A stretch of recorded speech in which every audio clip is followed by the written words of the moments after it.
Good afternoon, everyone. It's Anifa Menon from hearthealthbrainhealth.com, encouraging healthy grieving and mindful actions. Today, I want to talk to you about one more Sanskrit word that is part of the attributes of virtuosity or the virtuous. And this word is called Shama in Sanskrit. And this word Shama is a calmness, an evenness. It's a space of equanimity. It's a peace of mind.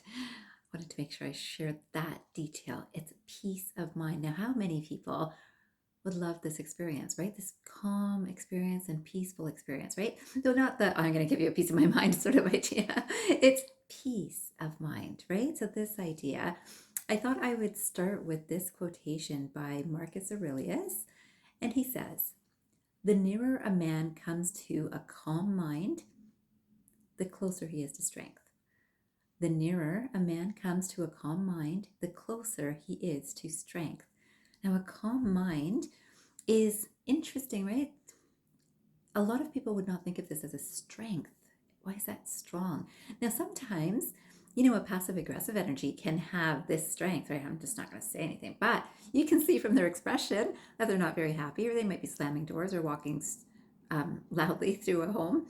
You can see this in offices, you can see this in workplaces, as well as home, right? So we see this personally and professionally.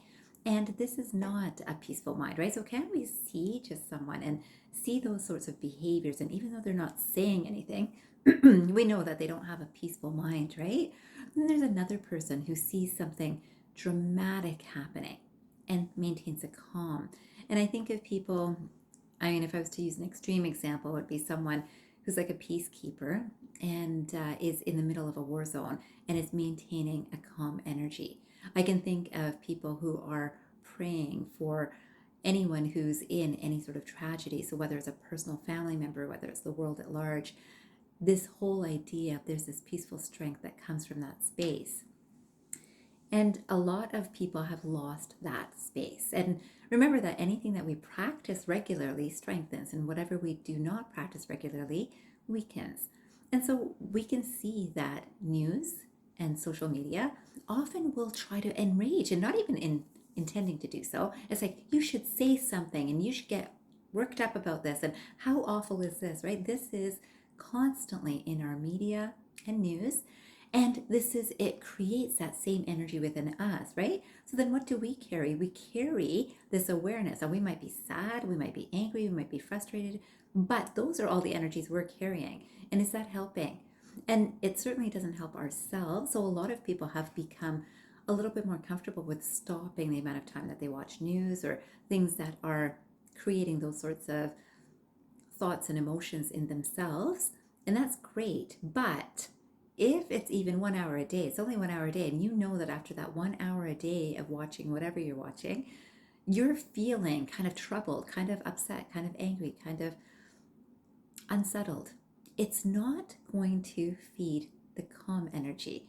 So recognizing this, unless we make a radical change of I understand myself and I understand how this is contributing, and now I'm going to contribute it to myself in a different way.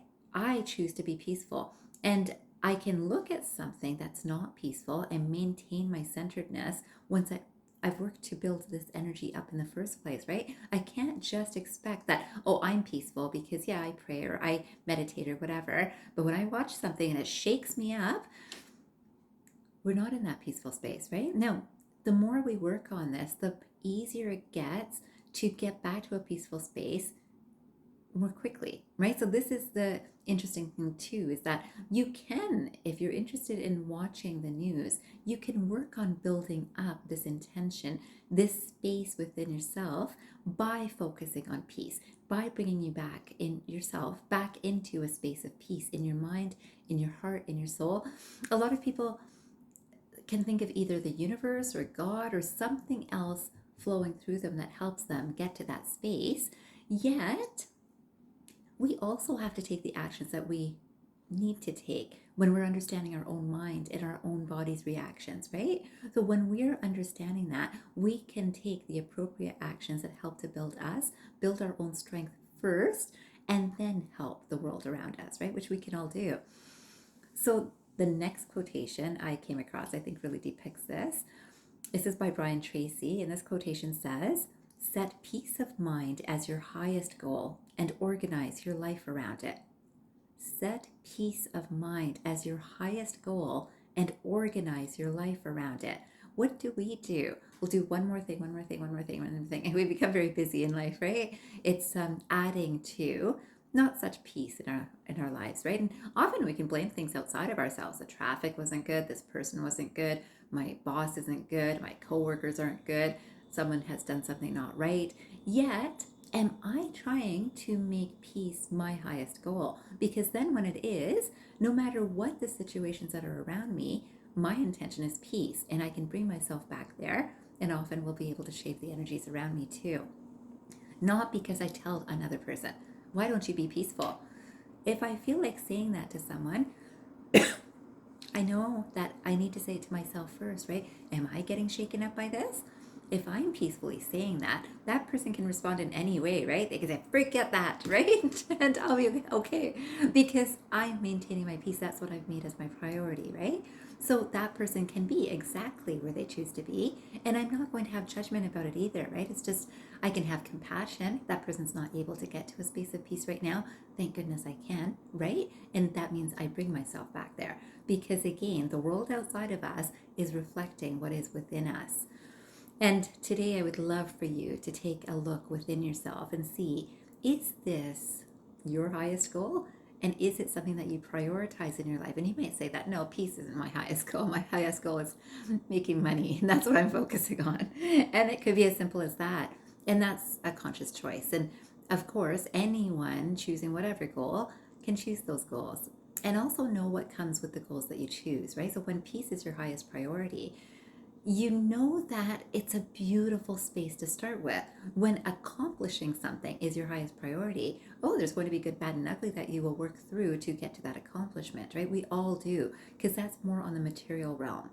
And when we work from this peaceful realm, it's more of a spiritual realm, and it's so much more powerful. I wanted to finish with a similar idea, and I'm hoping again that this will inspire you and your day ahead, maybe your week ahead, or maybe your life ahead. And it's from the Tao Te Ching. And this quotation is so beautiful. It's by Lau Tzu.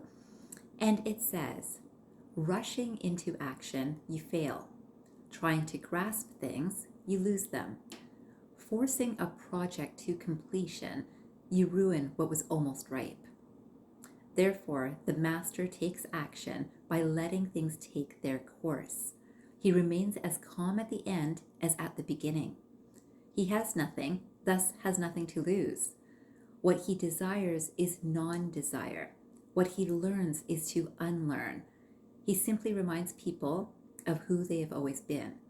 He cares about nothing but the Tao. Thus, he can care for all things." And I love that. I hope that you know that we can care for all things by making sure that we're centering ourselves and understanding why we do what we do. I wish you a fabulous day ahead. I hope you remember, transform your mind and transform your life. Have a beautiful day, everyone.